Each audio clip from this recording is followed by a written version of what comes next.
300 कोटींच्या जमिनीचं खरेदी खत आणि स्टॅम्प ड्युटी फक्त 500 रुपये. व्यवहार होता राज्याचे उपमुख्यमंत्री अजित पवार यांचे सुपुत्र पार्थ पवार यांचा. तेच अजित पवार जे अवैध काम रोखणाऱ्या IPS महिला अधिकाऱ्याला फोनवरून धमकावत होते. त्याच अजित पवारांचे सुपुत्र आहेत पार्थ पवार. त्यांची मुळशी तालुक्यातल्या मौजे मुंढवामध्ये 300 कोटींच्या जमिनीची खरेदी खत नोंदणी झाली. नियमानुसार आता ज्यांनी असे व्यवहार केलेले आहेत त्यांना माहिती असेल की स्टॅम्प ड्युटीसाठी किती पैसा खर्च होतो.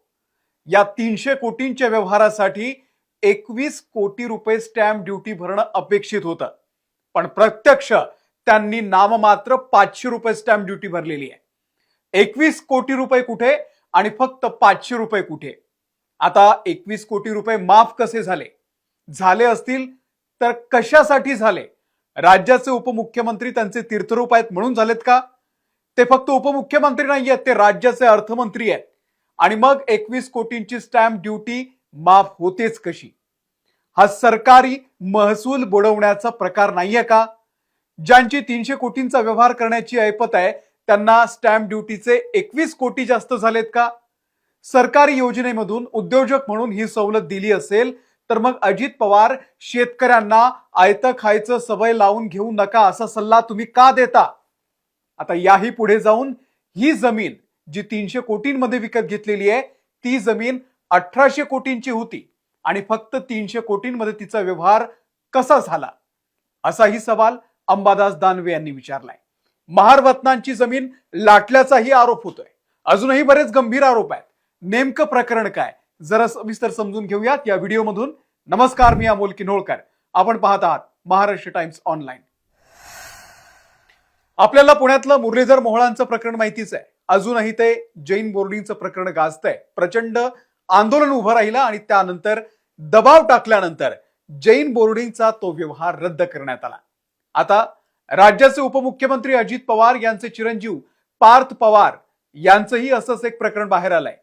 पण हे तर त्यापेक्षाही गंभीर आहे. पार्थ पवार यांच्या अमिडिया होल्डिंग्स LLP कंपनीनं तब्बल 1804 कोटी रुपये बाजारभाव असलेली जमीन फक्त 300 कोटी रुपयांमध्ये विकत घेतली असा गंभीर आरोप होतोय. आता यावरती पार्थ पवारांचं म्हणणं आहे की आम्ही काही चुकीचं केलेलं नाहीये. सुरुवातीला त्यांचं नेमकं काय म्हणणं हे मुद्दाम सांगितलं म्हणजे आता मी तुम्हाला नेमकं हे प्रकरण काय, आरोप काय ते जास्त कळेल. तर हा व्यवहार पार्थ पवार संचालक असलेल्या अमिडिया होल्डिंग्स LLP या कंपनीने केलाय. या कंपनीमध्ये पार्थ पवार यांचे मामे भाऊ आणि आमदार राणा जगजितसिंह पाटील यांचे चुलत बंधू दिग्विजय पाटील यांचे पार्थ पवार पार्टनर आहेत. या कंपनीने ही जमीन कमी किमतीमध्ये घेतली असा आरोप आहे.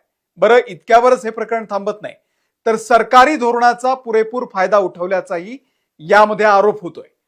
या व्यवहारामध्ये तब्बल 21 कोटी रुपयांची स्टॅम्प ड्युटी सुद्धा माफ करण्यात आलेली आहे आणि फक्त 500 रुपयांची स्टॅम्प ड्युटी भरत हा व्यवहार पूर्ण करण्यात आलेला आहे. यामध्ये सगळ्यात धक्कादायक बाब म्हणजे या व्यवहारानंतर फक्त 2च दिवसात स्टॅम्प ड्युटी माफ करण्याचा निर्णय घेण्यात आलाय. वास्तविक पाहता या व्यवहाराची फाईल ही इतक्या वेगानं कशी फिरली आणि आता त्यावरही प्रश्नचिन्ह उपस्थित आहेत. आता हा व्यवहार कोणत्या परिसरातला झाला तेही ऐका.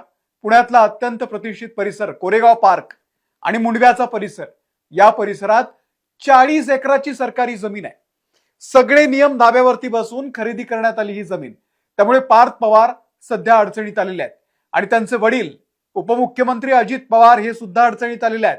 अजित पवार हे राज्याचे अर्थमंत्री आहेत आणि प्रकरण सरकारी महसूल बुडल्याचं आहे हे सुद्धा लक्षात घ्यायला पाहिजे. आता या सगळ्यामध्ये अजित पवार विरोधकांच्या निशाण्यावरती आहेत. माजी विधान परिषद विरोधी पक्षनेते अंबादास दानवे यांनी अजित पवारांना आरोपीच्या कटघड्यामध्ये उभं केलेलं आहे. उपमुख्यमंत्री महोदयांचे सुपुत्र पार्थ पवार यांची अमेडिया ही कंपनी जिचं भाग भांडवल 1 लाख रुपये आहे.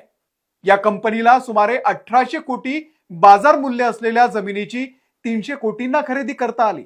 हा झोल आता अजित पवारांनी किंवा पार्थ पवारांनी महाराष्ट्राला सांगावा. गंमत तर पुढे आहे. एवढ्यावरच हा प्रवास थांबला नाही तर या कंपनीनं रिअल इस्टेटचे भाव गगनाला असलेल्या पुण्यातल्या कोरेगाव पार्क येथे चक्क IT पार्क आणि डेटा सेंटर उभारण्याची तयारी चालवली.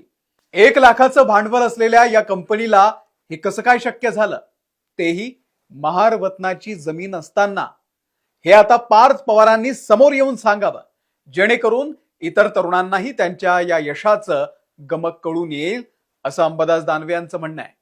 तर दुसरी बाब, सरकारी यंत्रणा ही कशी काय तत्पर झाली, कमाल झाली आहे. 22 एप्रिल 2025 रोजी अमेडिया कंपनीनं IT पार्क उभारण्याचा ठराव केला. आश्चर्य म्हणजे अवघ्या 48 तासात उद्योग संचालनालयानं या प्रकल्पावरची स्टॅम्प ड्युटी माफ केलेली आहे. उद्योग संचालनालयाला कोणत्याही अनुभवाशिवाय असा प्रस्ताव देणाऱ्या कंपनीचं प्रपोजल स्वीकारून कोणत्या नियमामध्ये ही स्टॅम्प ड्युटी माफ केलेली आहे, यावरती कळस म्हणजे 27 दिवसात हा व्यवहार जिकडचा तिकडे झाला. आणि या 40 एकर जमिनीच्या व्यवहारासाठी लागलेली स्टॅम्प ड्युटी आहे फक्त 500 रुपये. फुले शाहू आंबेडकर यांचं नाव घ्यायचं आणि महारवतनाच्या जमिनी खिशात घालायच्या. हा हे अजित पवार, अजित दादा यांचा पुरोगामी महाराष्ट्र. मेवा भाऊंच्या राज्यामध्ये असं म्हणत अंबादास दानवे यांनी ही टीका केलेली आहे. आता सुषमा अंधारे म्हणाल्या की आम्ही पार्थ पवारांच्या पिताश्रींच्या राजीनाम्यापर्यंत लढू. राज्याच्या उपमुख्यमंत्र्यांच्या चिरंजीवाकडूनच जर एवढी मोठी गोष्ट घडत असेल तर आता आपण यावरती काय बोलायचं. 21 कोटींचा महसूल बुडवणं ही सरकारची फसवणूक आहे. गोरगरिबांनी सगळे कर भरायचे आणि उपमुख्यमंत्र्यांच्या चिरंजीवांना मोकाट सोडायचं, हे वाईट आहे. पक्ष म्हणून आम्ही भूमिका घेऊ तेव्हा सळो की पळो करून सोडू. पुण्यामध्ये असा प्रकार कोणीही सहन करणार नाही. ज्या चिरंजीवांनी हे केलंय त्यांच्या पिताश्रींचा राजीनामा घेण्यापर्यंत आम्हाला लढावं लागेल, असंही सुषमा अंधारे यांनी म्हटलेलं आहे. पार्टी विथ अ डिफरन्स असं म्हणत सत्तेत बसलेले देवेंद्र फडणवीस हे सगळं बघतायत. त्यांनी चक्क प्रतिक्रिया दिली या सगळ्यावर. आणि विशेष म्हणजे त्यांचंही म्हणणं आहे की हे प्रकरण फार गंभीर आहे. या प्रकरणाच्या संदर्भात मी सर्व माहिती मागवलेली आहे. महसूल विभाग, IGR, लँड रेकॉर्ड या संदर्भातली सगळी माहिती मी मागवलेली आहे आणि योग्य ते चौकशीचे आदेश देखील मी दिलेले आहेत. प्राथमिक चौकशीच्या आधारावरती या संदर्भात मी पुढे बोलेन. अद्याप माझ्याकडे पूर्ण माहिती आलेली नाहीये. प्राथमिक स्तरावरती जे मुद्दे समोर येत आहेत ते गंभीर आहेत, त्यामुळे त्यावरती योग्य प्रकारची माहिती घेऊनच बोललं पाहिजे. आज माझ्याकडे या संदर्भात माहिती येणार आहे. ती माहिती आल्यानंतर मी शासनाची पुढची दिशा काय आणि या प्रकरणात नेमकी काय कारवाई होणार या सगळ्या गोष्टी सांगितल्या जातील, अशी ही मुख्यमंत्री महोदयांची, देवेंद्र फडणवीसांची प्रतिक्रिया आहे. आता माझा सवाल आहे हा व्हिडिओ बघणाऱ्या सर्वसामान्य जनतेला. आपण जमिनीचा व्यवहार करतो, एखादं घर घेतो, प्लॉट घेतो, पैन जमा करून आपण काहीतरी खरेदी करतो, तेव्हा सरकारी खजिन्यात स्टॅम्प ड्युटी भरतो, टॅक्स भरतो.